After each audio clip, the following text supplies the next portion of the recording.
Buenos días, Dios les bendiga a todos. Gracias a Dios porque podemos alabarle.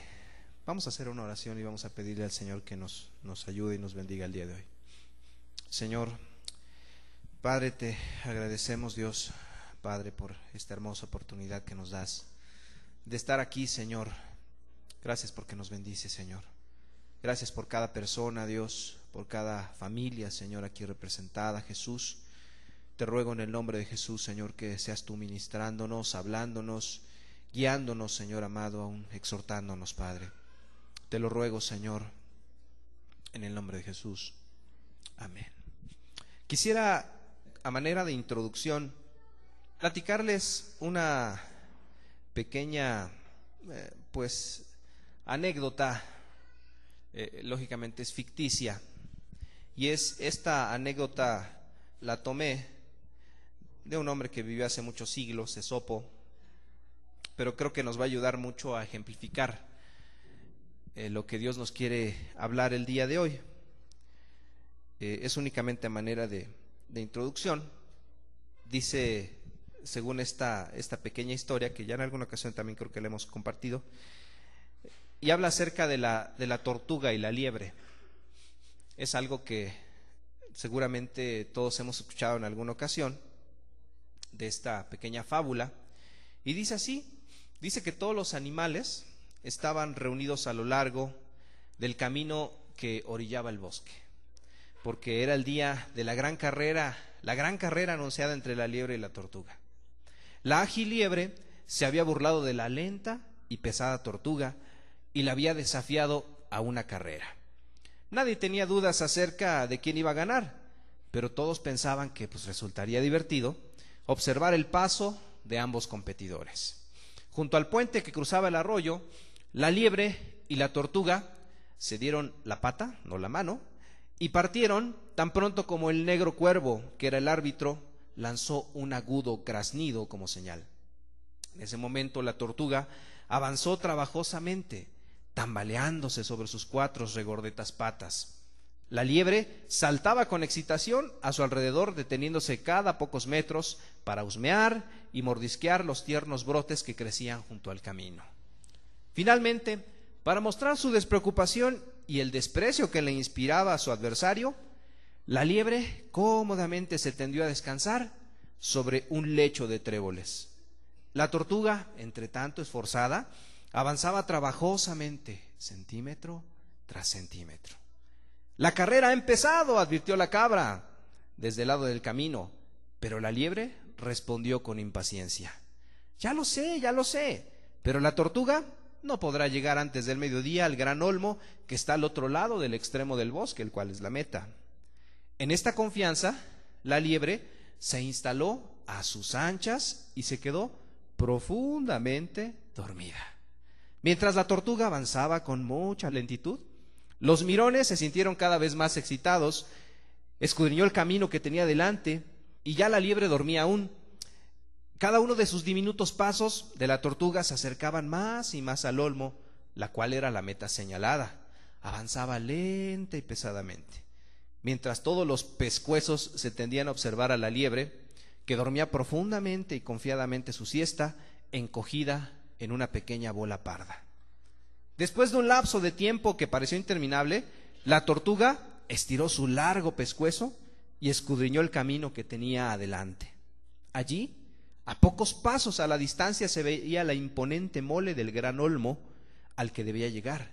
La tortuga estaba exhausta por haber llegado tan lejos a su máxima velocidad, pero cobró fuerzas para una arremetida final. Y en ese preciso instante la liebre despertó. Al ver que la tortuga estaba casi junto al punto de llegada, se levantó de un salto y echó a correr por el camino a grandes brincos. Apenas parecía una franja parda. Los pájaros empezaron a chillar. El gran león abrió sus quijadas y bramó. Los demás espectadores gritaban, bailoteaban y saltaban frenéticamente de aquí para allá. Nunca habían imaginado que la carrera pudiera llegar a tal estado. Con sonoro clamoreo incitaron a la lenta tortuga a avanzar, pero solo le faltaba medio metro, poco más o menos, y la liebre se acercaba a toda velocidad. Cuando faltaban 5 centímetros, la pobre tortuga tenía a la liebre casi a su lado. Pero lo mismo hubiera sido si su veloz competidor hubiese estado a 1 kilómetro de ahí. Con una gran embestida, la tortuga estiró su largo pescuezo y tocó la corteza del olmo, un momento junto antes de que la liebre jadeante la alcanzara. Había ganado la carrera. Los espectadores aplaudieron con entusiasmo y palmearon a la tortuga en su ancha y lisa concha.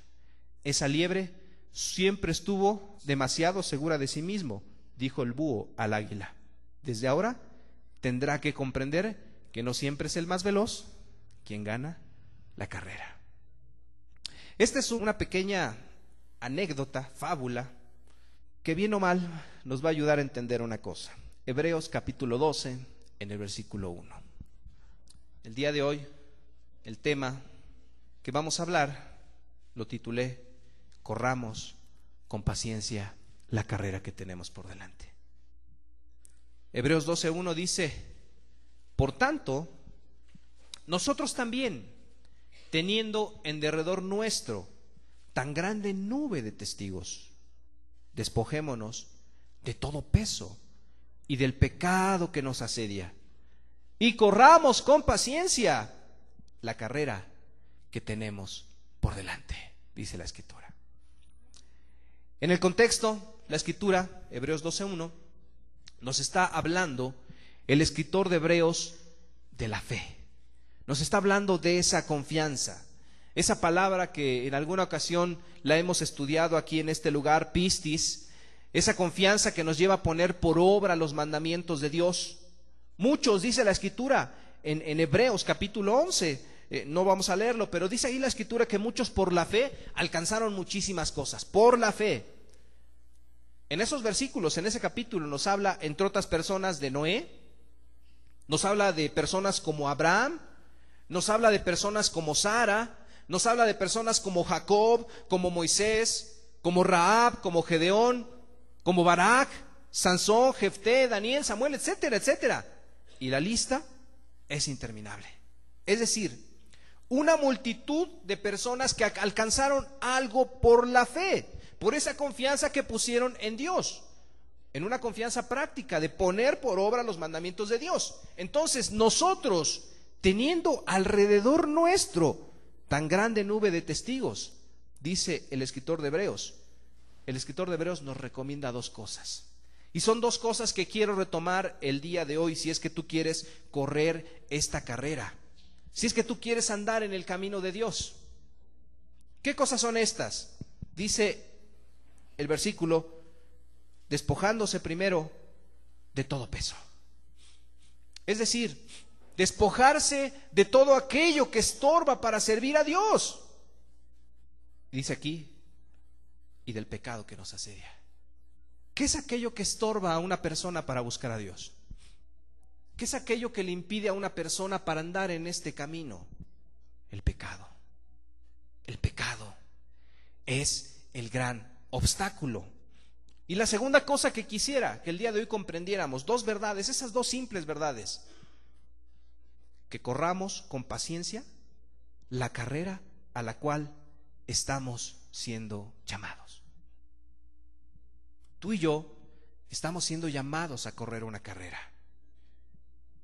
Y esta figura que utiliza aquí el escritor de Hebreos es de un atleta, una carrera, el cual tiene una meta. Así como los personajes que nosotros leíamos al principio, de la tortuga y la liebre, los cuales tenían una meta, aquel gran olmo. Y cada cual, con sus capacidades y con sus limitaciones, uno de ellos se confió y dijo: es que yo soy muy capaz. Esta tortuga ni el polvo me va a ver. Yo soy muy capaz porque corro veloz. Pero al final, la anécdota nos dice que quien ganó la carrera fue aquella que perseveró, ¿verdad? El conejo se quedó dormido. Esto es lo que nos habla aquí Hebreos 11. Si te das cuenta, cada una de las personas de las cuales nos habla la Escritura, en Hebreos 12, la cual nos habla la Escritura en Hebreos 11, de estos personajes que yo te acabo de mencionar, Noé y todos ellos, cada uno de ellos tenían una meta muy específica. una meta muy específica que alcanzar. Por ejemplo, Noé, ¿cuál era su meta? Salvar a su familia. Abraham, ¿cuál era su meta? Recibir su heredad. Moisés, ¿cuál era su meta? Libertar al pueblo de Israel de la esclavitud que estaban ahí en Egipto. Rahab, su meta era ser salva del desastre que venía de Jericó. Gedeón, libertar a su pueblo de los madianitas. Y así pudiéramos hablar de muchos de esos personajes, los cuales tenían una meta clara y específica que Dios les había puesto. Nosotros, como cristianos, si es que tú quieres caminar como cristiano el día de hoy, quieres correr esta carrera, la meta que tú tienes es glorificar a Dios. La meta que tú tienes entonces es vivir agradándole a Él. La meta que tú tienes es entonces establecer su reino. Si es que tú quieres ser cristiano. Y si eres cristiano, esa es la meta que tenemos, estimado amigo y hermano. Y esa carrera, dice la Escritura, que nosotros la debemos de correr con paciencia, dice la Escritura. Con paciencia. Y esta palabra, paciencia, en nuestro lenguaje tiene un significado totalmente diferente al que nos transmite la Escritura. Cuando escuchamos nosotros a una persona que dicen es que esa persona es muy paciente, la concebimos como una persona pasiva, una persona tranquila, de alguien que dicen es que no rompe esta persona ni un plato porque es muy paciente, ¿verdad? Nosotros pudiéramos entender la paciencia como eso, como alguien que espera tranquilamente a que suceda algo. ¿Has visto las personas que están formadas en el supermercado, en los bancos, y esperan, ¿qué decimos? Con paciencia a que se les atienda? Y a veces algunos están inmóviles o quietos. Pero la Biblia nos da un significado diferente de lo que es la paciencia. Y el significado de paciencia es una palabra griega, upomone con H, upomone. ¿Qué significa esa palabra? Fíjate, esta palabra significa perdurar. Esta palabra significa tener continuidad. Esta palabra significa tener constancia. Significa tener resistencia. Y en el Nuevo Testamento se refiere a la característica de un hombre que no se desvía de su propósito. Una persona que es leal a su fe. Una persona que es leal a la piedad, no importando las circunstancias, no importando si hay persecución, no importando si hay crisis, no importando si no puede, ni siquiera a los padecimientos y a los sufrimientos. Una persona que es paciente, no por eso dobla en su fe. Eso es lo que es paciencia en el Nuevo Testamento. Recordemos que la Escritura pues no fue escrita en español, no fue escrita en inglés, fue escrita en otros idiomas. Y el idioma original para esta palabra paciencia es esa, upomone. Upomone. Es decir, la palabra upomone o paciencia es una actividad continua a pesar de las circunstancias que acontecen. Algunos otros traducen esta palabra paciencia como una constancia que es valerosa, una constancia que es heroica. Y esa es la clase de paciencia a la que se refiere Hebreos. No es una paciencia de que me siento aquí a esperar a ver si viene Dios. Me siento aquí a esperar a que sucedan las cosas. No, es una paciencia que actúa. Es una paciencia que te lleva a permanecer en la fe con una constancia independientemente a las circunstancias que te estés enfrentando. ¿Por qué mucha gente se desanima de seguir el cristianismo? O vienen a estas reuniones, vienen un tiempo, dejan de venir. Dicen, ahora sí voy a buscar a Dios. Ahora sí yo quiero buscar a Dios. Porque no tienen este toque de paciencia. Por eso mucha gente se desanima. Por eso mucha gente, tú la ves que ya no viene. Ya no viene. Fíjate lo que dice la Escritura ahí en Lucas capítulo 8 en el versículo 12. Nos habla de la parábola del sembrador. Y aquí en esta parábola vamos a encontrar esa palabra paciencia. Ahorita lo vamos a ver. Y nos habla de 4 tipos de personas. Nos habla de 4 tipos de corazones. Nos habla de 4 tipos de actitudes con las que una persona puede venir a escuchar la palabra de Dios. Dice que la primera actitud es como aquella semilla. El versículo 12 dice, y los de junto al camino son los que oyen. Y luego viene el diablo y quita de su corazón la palabra para que no crean y se salven. Te explico qué es lo que está diciendo aquí el Señor Jesús. Antes de esto él habló de una parábola y dijo que había un sembrador y el sembrador salió a sembrar. Esa era su labor. Pero cuando iba de camino a sembrar, dice la Escritura que parte de la semilla se le cayó junto al camino, casi que por accidente. Y vinieron las aves, comieron aquellas semillas y no dio su fruto, no creció. Ese es un tipo de persona o un tipo de actitud de personas que vienen a este lugar o a algún otro lugar donde se predica la palabra de Dios. Los de junto al camino son los que oyen, los que sí dicen, sí, yo estoy de acuerdo en lo que dice la Escritura, pero viene el diablo y quita la palabra de su corazón, la roba para que no crean y se salven. Simplemente vino a la reunión y dijo, qué bonito, qué bonita palabra, o es muy dura, o no me gustó. Se quedó con algo ahí en el corazón y se va y pasa la semana y aquello que Dios le había puesto en su corazón pues, es robado por el diablo, por los afanes y por tantas cosas. Dice la Escritura que mientras iba este sembrador, parte de la semilla cayó sobre la piedra. El versículo 13 dice que los de sobre la piedra son los que, habiendo oído, reciben la palabra con gozo, pero estos no tienen raíces, creen por algún tiempo y en el tiempo de la prueba se apartan. ¿Qué pasa cuando tú siembras una semilla y hay piedras abajo? ¿Crece? Probablemente sí crezca, pero no va a tener raíz. Y viene el sol, y viene el agua, y viene el viento fuerte, y esa plantita, esa pequeña planta, mira, desaparece, deja de ser. Así es mucha gente el día de hoy. Son como los que caen sobre la piedra, que no profundizan, no quitan aquello que estorba. Entonces dice que reciben la palabra con gozo, pero no están enraizadas, no están profundizadas. Creen por un tiempo, pero cuando viene la prueba, cuando vienen los momentos difíciles, ya no tienen upomone, ya no tienen constancia. Ya no tienen esta palabra, constancia, upomone. Y dice la Escritura que en el tiempo de la prueba se apartan, se van. Otro tipo de actitud es aquella semilla que cayó entre los espinos. Y dice la Escritura que los que cayeron sobre los espinos, el versículo 14, estos son los que oyen, pero yéndose son ahogados por los afanes y las riquezas y los placeres de la vida y no llevan fruto. Son los que están acostumbrados a no sufrir. Son los que están acostumbrados a no tener problemas. Son los que están acostumbrados o dicen, no, yo no quiero tener ningún problema. Pero ¿sabías tú que cuando tú conoces de la Biblia, quieres andar en el camino de Dios, vas a tener problemas? Es una ley. Vas a tener conflictos y vas a tener problemas. Pero estos que cayeron entre espinos, vienen los afanes de este mundo, vienen los problemas, vienen las riquezas, vienen los placeres y no llevan fruto.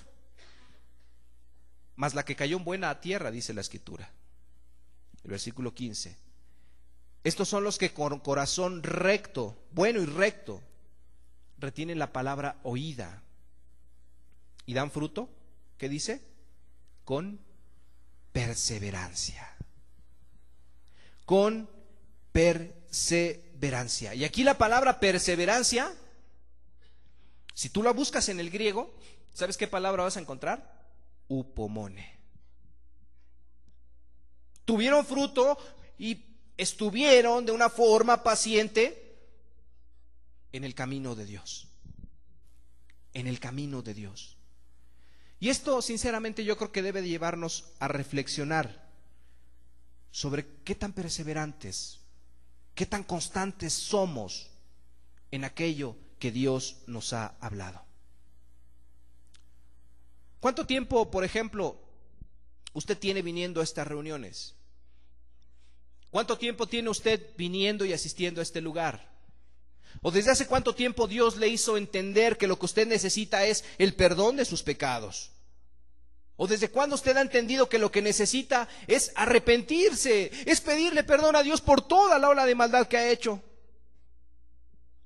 Algunos seguramente han hecho resoluciones, le han dicho a Dios, Dios, yo quiero servirte, Señor, yo quiero seguirte, Señor, yo quiero honrarte, Señor, yo quiero amarte, no importa lo que venga. ¿Has perseverado en ello?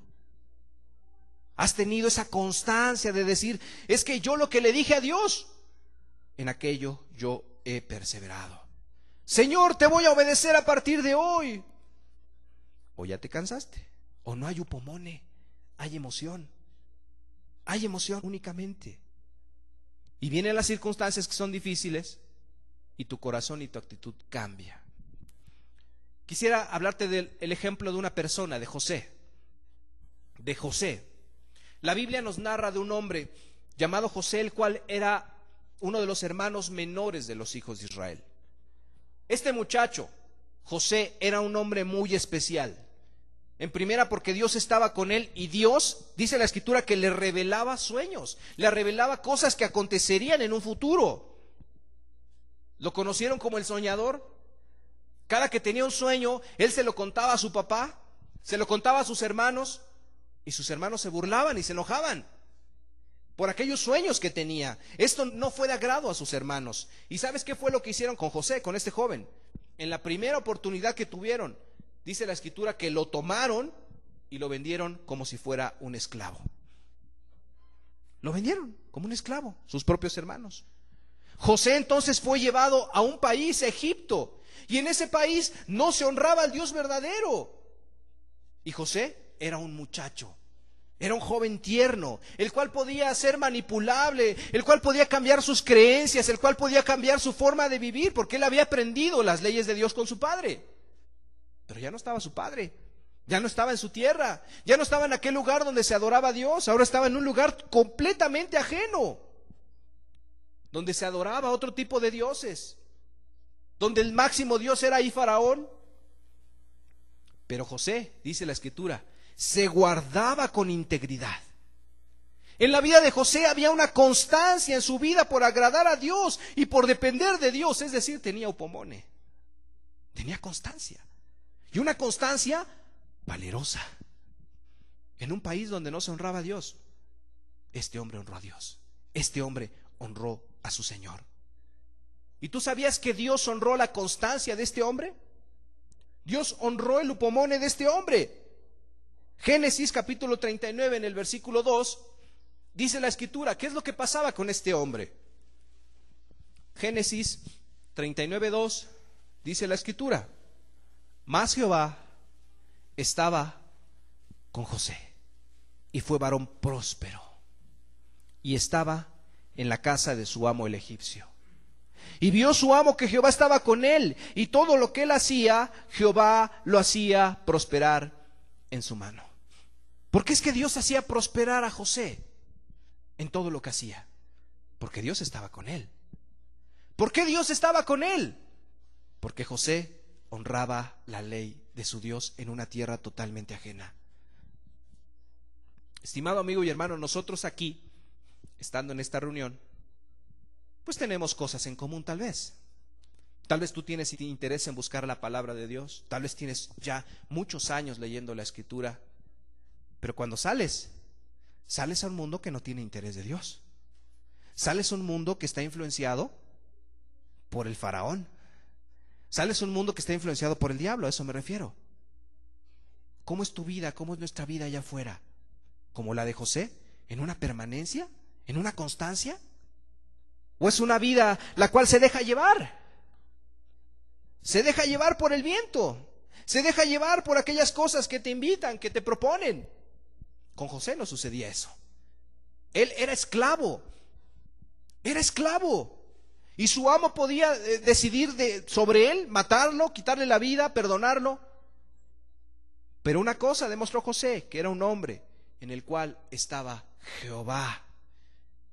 Y dice, y vio su amo que Jehová estaba con él. Fue testimonio, y todo lo que hacía, dice que Jehová lo hacía prosperar. Imagínate qué hermoso sería que, quítale ese nombre de José y ponle el tuyo. Mas Jehová estaba con... Qué hermoso sería, ¿verdad? Que Jehová esté conmigo, que Dios esté conmigo, y todo lo que yo haga prospere.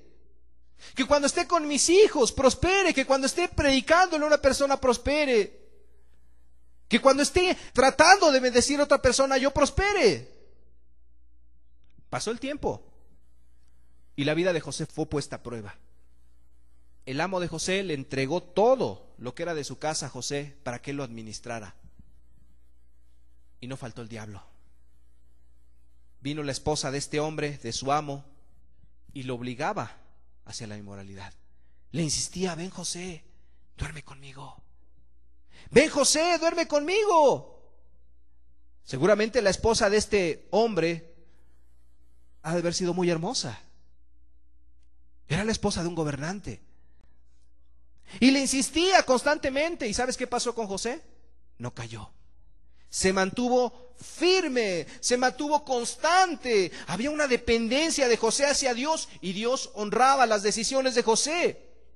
Y su integridad lo llevaba a situaciones más difíciles. Fue echado a la cárcel. Porque la esposa de este hombre, de su amo, llegó con una mentira diciendo que José la había deshonrado.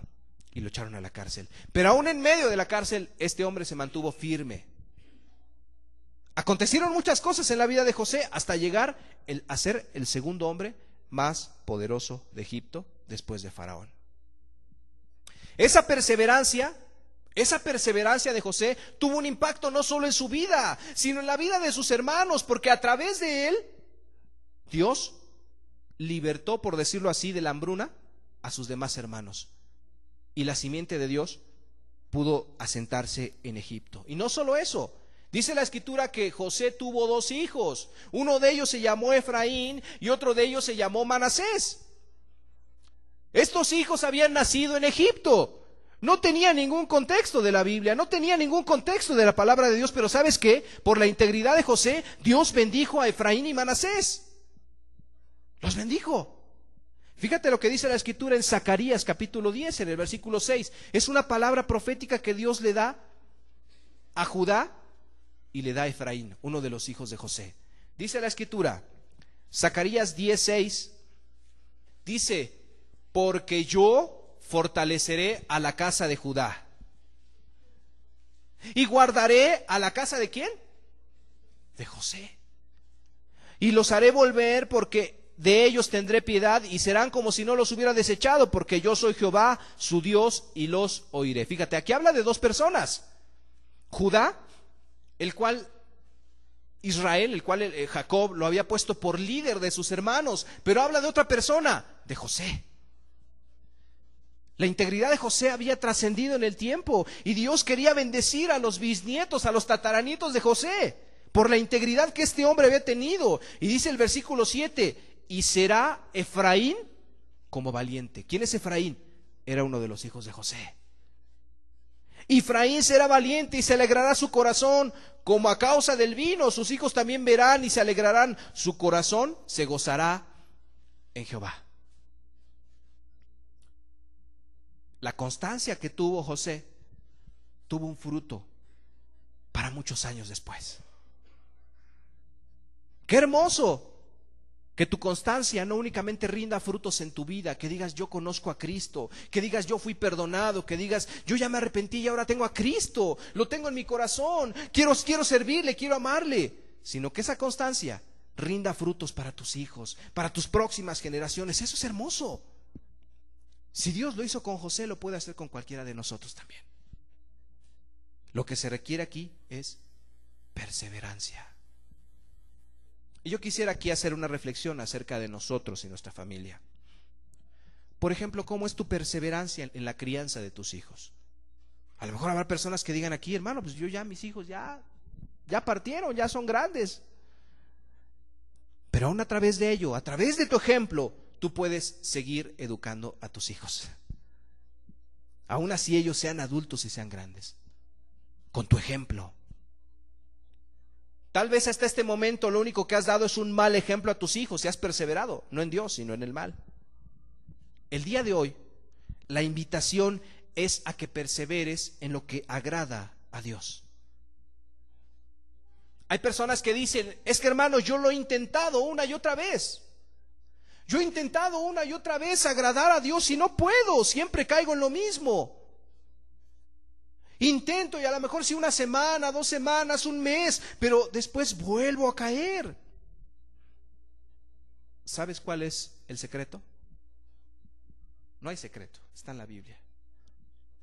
Si es el caso de que tú no has podido permanecer, tú no has rendido tu vida ni tu voluntad completa a Dios. Fíjate lo que dice Juan 15, lo que Jesús mismo le decía a los discípulos. Juan capítulo 15.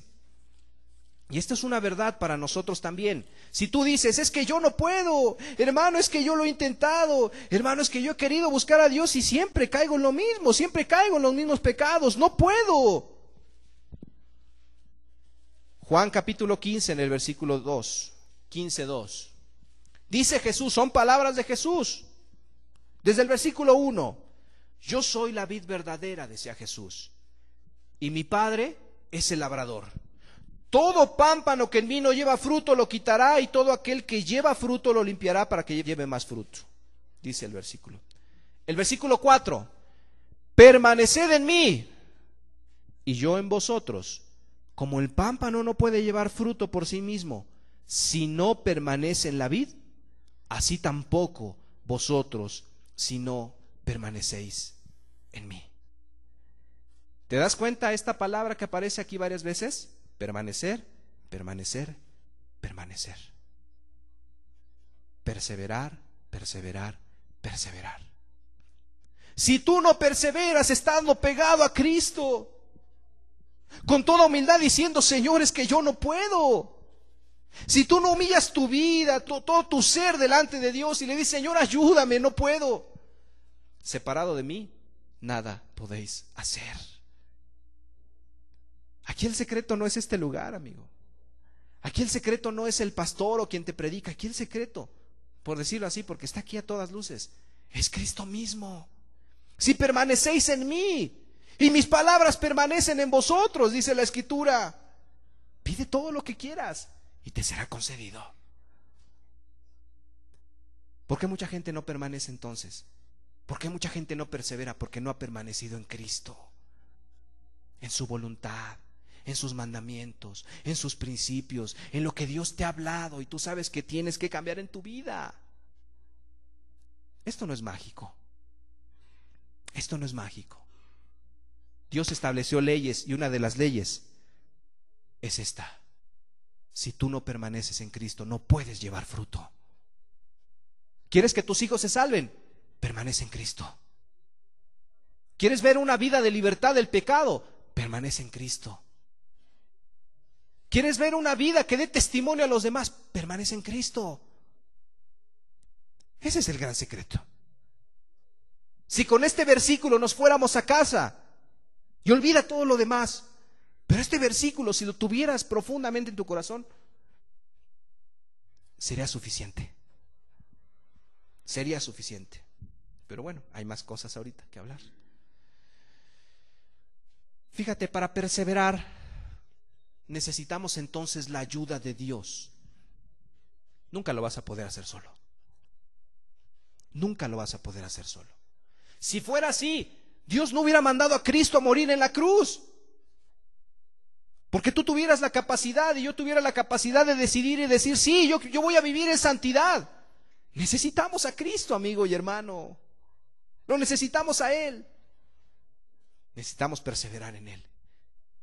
Fíjate, en relación a la crianza de los hijos, ¿cómo es que Dios quiere que sea la crianza de nuestros hijos? Deuteronomio capítulo 6 en el versículo 6. Está hablando Moisés y es la ley que Dios les dejó a los judíos y que nos bendice a nosotros también. Deuteronomio 6:6 dice la Escritura: y estas palabras que yo te mando hoy estarán sobre tu corazón. Le está hablando a los padres. Lo que Dios te ha hablado debe estar en tu corazón, pero no nada más eso. Y las repetirás a tus hijos. Y hablarás de ellas estando en tu casa, andando en el camino, al acostarte, cuando te levantes, cuando vas al supermercado, cuando vas en la carretera, cuando los llevas a la escuela. Tienes que hablar de la palabra de Dios.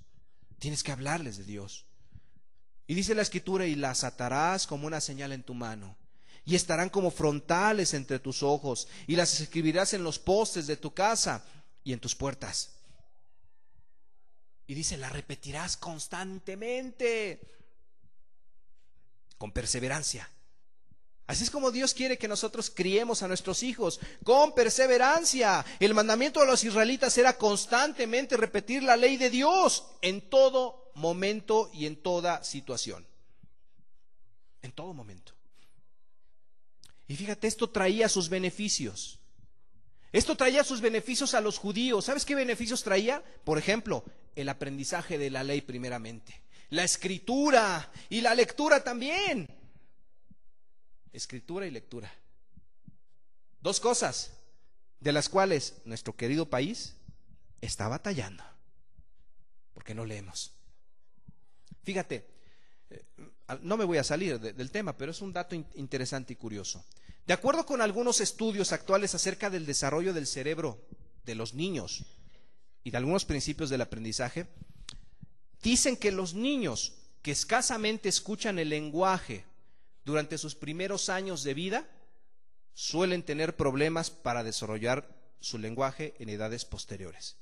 Es decir, si tú no les hablas, si tú no les lees, si tú no repites la ley de Dios con ellos, los niños no van a poder desarrollar su lenguaje como debe de ser.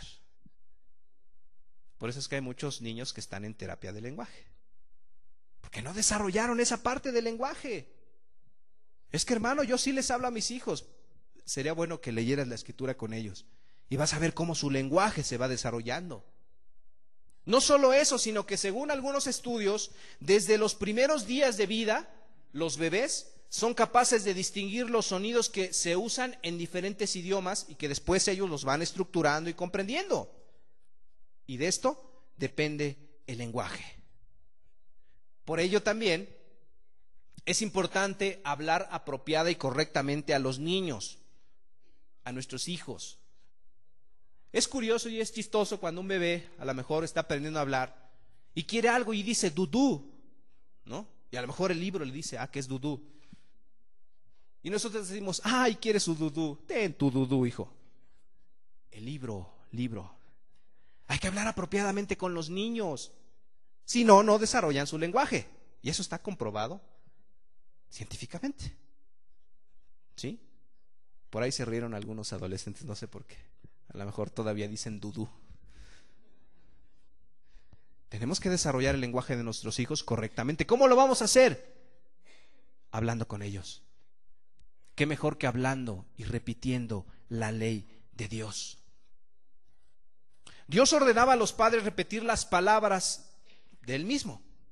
Y fíjate, los judíos comenzaban a esta práctica de leerles la escritura mucho antes de que el niño pudiera hablar o pudiera comprender completamente lo que se le estaba enseñando, es decir, desde que eran bebés. Comenzaban a repetir la ley de Dios. A los 5 años, un judío, en el tiempo de Jesús, estaba obligado a la lectura de la Biblia. A los 10 años tenía que aprender el Misná.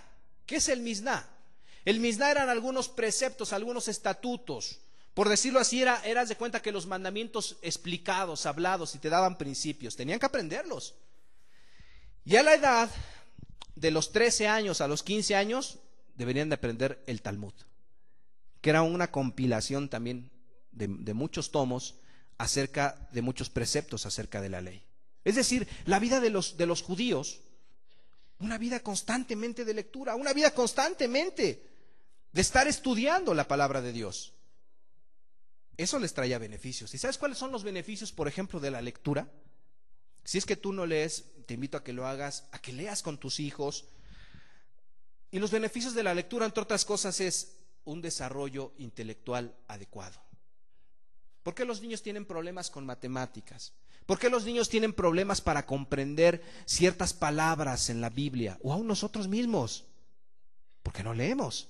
Y no se ha desarrollado nuestro intelecto como debe de ser. Ya como adultos es un poco más difícil. Pero los niños se puede aprovechar mucho y potenciarlos. La imaginación, la creatividad, mejorar el lenguaje, mejorar la escritura, permiten también la reflexión. Es muy triste que, por ejemplo, en este tiempo hay profesionistas que te preguntan, a mí me ha pasado, ¿Cómo se escribe hubiera? ¿Con H o sin H?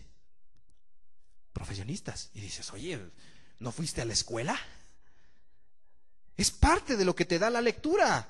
Pero para ello, no me he salido del tema. Para ello, estimado amigo y hermano, se requiere perseverancia, upomone. Para uno poder hacer esto. Para poder criar a nuestros hijos, estar al pendiente de ellos. ¿Sabías tú que en este tiempo hay una guerra muy fuerte que se está librando? Y el enemigo de nuestras almas es perseverante. Él sí tiene perseverancia. Es perseverante para tomar el corazón de nuestros hijos. Por todos los medios que veas. Por medio de la televisión, por ejemplo. Es perseverante. Es perseverante, perseverante, perseverante. Por medio del internet, del Facebook. No tengo nada contra el internet. Es una herramienta muy buena y muy útil. Pero por ejemplo, ayer estaba yo checando algunas estadísticas. Y estaba buscando el número de páginas con contenidos de la Biblia. O la Biblia. Tecleas la palabra Biblia. ¿Sabes cuántas páginas te aparecen de la Biblia?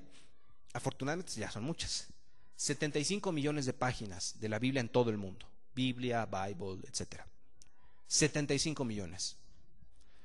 Hay un estudio que yo estaba leyendo el día de ayer acerca del incremento de páginas pornográficas. El número de páginas pornográficas en internet hasta el año pasado, antepasado, llegó a 260 millones. 260 millones de páginas.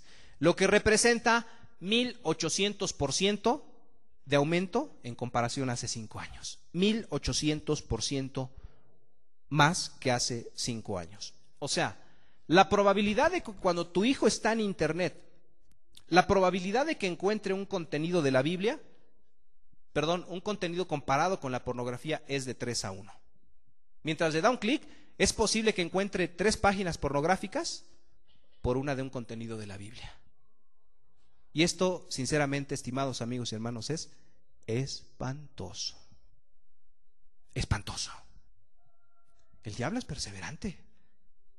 El diablo es perseverante. Estimados amigos y hermanos, ¿qué tan perseverantes somos como padres de familia en darle seguimiento a nuestros hijos? Hay que limitar el internet. Hay que limitarlo. No está regulado el internet, pero hay que limitarlo. ¿De qué otra forma persevera el diablo para con nuestros hijos? Con los videojuegos. Los videojuegos. Al igual que el internet, los videojuegos cada vez están siendo más violentos. Más violentos. Hay un estudio muy interesante, que será motivo de otra reunión, donde es una guía para padres. Fíjate, es una guía para padres para que tú puedas comprarle el videojuego adecuado a tu hijo. Y los videojuegos van desde los 3 años hasta más de los 18. Pero yo estuve revisando, por ejemplo, algunos contenidos de videojuegos supuestamente para 3 años y hay violencia. Hay violencia. Personas que salen con pistolas, con rifles, chocando. Y eso genera violencia en los niños. Y son cosas y elementos que nosotros le ponemos en las manos a los jóvenes y a nuestros hijos. Y a lo mejor sin darnos cuenta y a lo mejor sin saber. Pero yo te invito a que, estimado amigo y hermano, leas, investigues qué es lo que está pasando con tus hijos. Que veas qué es lo que están ellos observando en internet. Que veas con quiénes tienen contacto tus hijos a través de Facebook. Para ello se requiere constancia. ¿Qué otra cosa? Eso es en cuanto a la familia, en cuanto al servicio a Dios. Hay personas que dicen, yo quiero servir a Dios. Que inician alguna actividad y dicen, yo quiero hacer esto por Dios. Pero pasan los meses y las semanas y se dejan de hacer. Visitar a un enfermo tal vez, hacer misericordia, ir a algún hospital, interceder por otros. Algunos otros a lo mejor hasta en este lugar, poner las sillas, hacer el aseo, etcétera, etcétera, orar. Y es que, estimado amigo y hermano, sinceramente nuestra cultura nos jala siempre hacia el conformismo.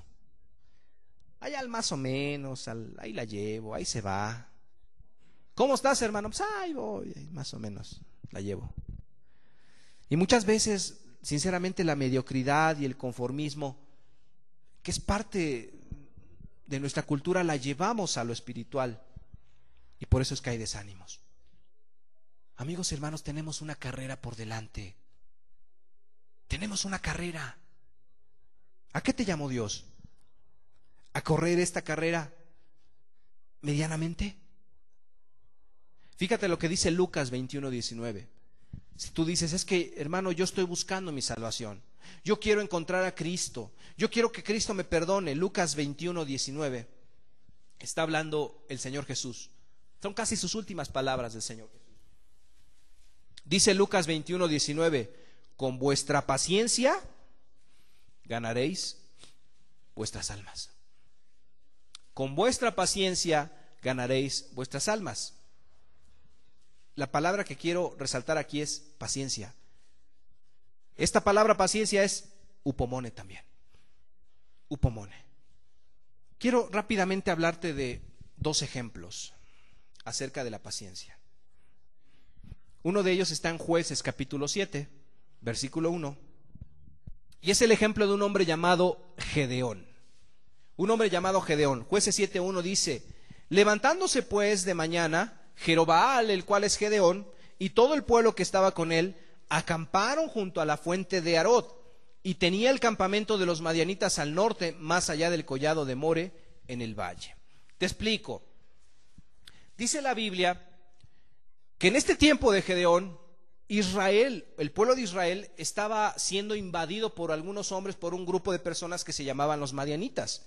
Los madianitas eran fuertes, los madianitas tenían habilidades para la guerra, cosas que no tenían el pueblo de Israel. Y cada que había cosechas, cada que la gente sembraba y estaban a punto de cosechar, ¿quién crees que venían? Los madianitas, y se robaban todas las buenas cosechas y se las llevaban a su gente. Y dice la Escritura que de esta manera el pueblo de Israel iba empobreciendo, se iba haciendo más débil, iban perdiendo, iban algunos muriendo, y todos tenían miedo.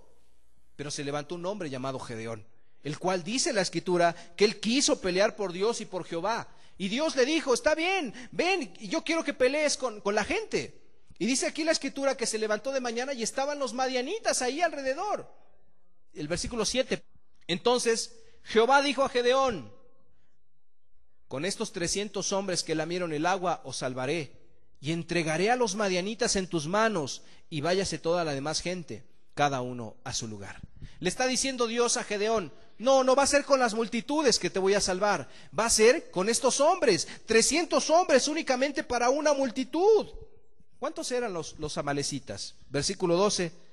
Y los madianitas, los amalecitas y los hijos de Oriente estaban tendidos en el valle como langostas en multitud, y sus camellos eran innumerables como la arena que estaba a la ribera del mar en multitud. Es decir, eran muchísimos, con 300 hombres. Con 300 hombres. Salieron estos 300 hombres, los cuales tenían una característica muy especial: no se amedrentaban, eran valientes. ¿Y sabes qué hicieron esos 300 hombres?